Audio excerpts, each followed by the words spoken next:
Hello friends, I am going to try a different angle for the video tonight, and I'm going to be reading out of chapter 5 of Ken Schoolin's The Adventures of Jonathan Gullible, a Free Market Odyssey.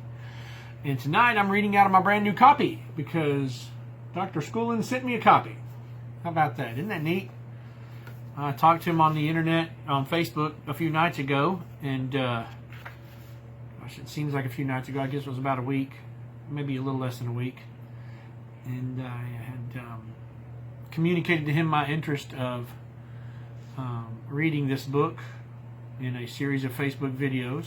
And he gave me more than his blessing. Actually, gave me his enthusiastic blessing, and then he sent me a copy, signed copy. I found out when I opened it. Isn't that cool? Awesome. And I'm very grateful. So here we go. Chapter 5 is Candles and Coats. When goods don't cross borders, soldiers will. It's a quote from Frederick Bastiat. Jonathan accompanied the despairing woman and her boy a couple of miles down the road to the home of her relatives. They thanked him warmly and invited him to stay. One look told him that the house could barely contain the whole family, so he excused himself and continued on his way. The road took him to a river where he found a bridge to a walled town on the other side. The narrow bridge held an imposing divider. On one side of the bridge, a sign pointed to the town reading, "Enter Stulta City, Isle of Corumpo." On the other side of the divider, another sign simply read, "Exit only, do not enter." That was not the oddest feature of the bridge. To cross into town, one had to climb over jagged obstacles. Piles of sharp rocks and massive boulders blocked the entire entry of the bridge. Several travelers had dropped their parcels by the way or into the river rather than haul them over the craggy barrier. Others, especially the elderly, simply turned back. Behind one feeble traveler, Jonathan spied the familiar yellow-striped cat with a ragged right ear, sniffing and pawing at a bundle that had been discarded. As he watched, the cat extracted a piece of dried meat from the torn bundle. In contrast, the exit side of the bridge was smooth and clean. Merchants carrying goods out of town departed with ease. Jonathan wondered, why do they make it so tough to get into this place while it is so easy to get out? Jonathan clambered over the entrance side of the bridge, slipping on the uneven footing and hauling himself up on the boulders. He finally arrived at a pair of thick wooden gates that were thrown wide open to allow him to pass through the great town wall. People riding horses, people carrying boxes and bundles, and people driving all manners of wagons and carts traversed the roads inside. Jonathan straightened his shoulders, dusted off his tattered shirt and pants, and marched through the gateway. The cat slipped in behind him.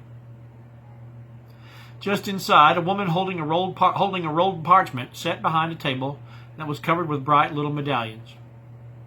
"Please," asked the woman, giving a wide smile and reaching out to pin one of the medallions onto Jonathan's shirt pocket, "won't you sign my petition?"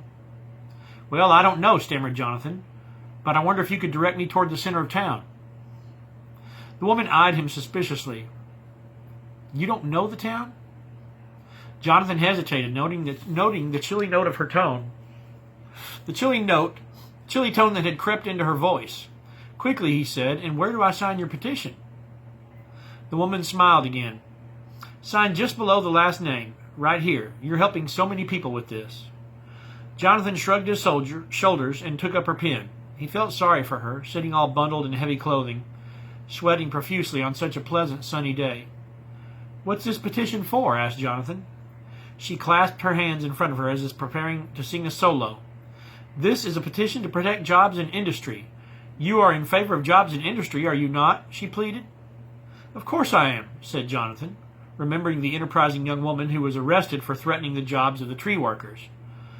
The last thing he wanted was to sound uninterested in people's work. "How will this help?" asked Jonathan, as he scribbled his name badly enough so that no one could possibly read it. "The Council of Lords protects our local industries from products that come from outside of the town. As you can see, we've made progress with our bridge, but there's much more to be done. If enough people sign my petition, the Lords have promised to ban foreign items that hurt my industry." "What is your industry?" asked Jonathan. The woman declared proudly, "I represent the makers of candles and coats. This petition calls for a ban on the sun." "The sun?" gasped Jonathan. Why ban the sun?" She eyed Jonathan defensively. "I know it sounds a bit drastic, but don't you see? The sun hurts candle makers and coat makers. People don't buy candles and coats when they're warm and have light. Surely you realize that the sun is a very cheap source of foreign light and heat. Well, this just cannot be tolerated." "But light and heat from the sun are free," protested Jonathan. The woman looked hurt and whined. "That's the problem. Don't you see?" Taking out a little pad and pencil, she tried to draw a few notations for him. "According to my calculations, the low-cost availability of these foreign elements reduces potential employment and wages by at least 50%. That is, in the industries which I represent. A heavy tax on windows, or maybe an outright ban, should improve this situation nicely." Jonathan put down her petition. "But if people pay for light and heat, then they'll have less money to spend on other things like meat or drink or bread."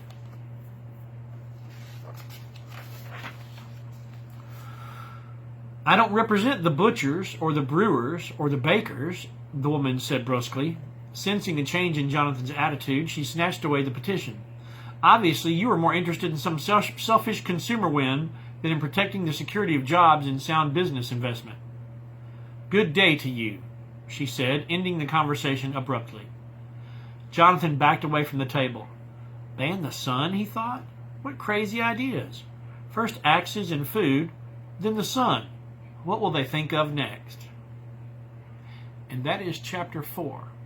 I'm going to stop reading from the commentary for a couple of reasons. This book doesn't have the commentary that my other copy has, and also I'm just not sure that the commentary is necessary. I'd rather just provoke discussion. But if people ask for the commentary in the comments, then I'll bring it back. Tomorrow we'll look at chapter 6, the tall tax. Have a nice evening.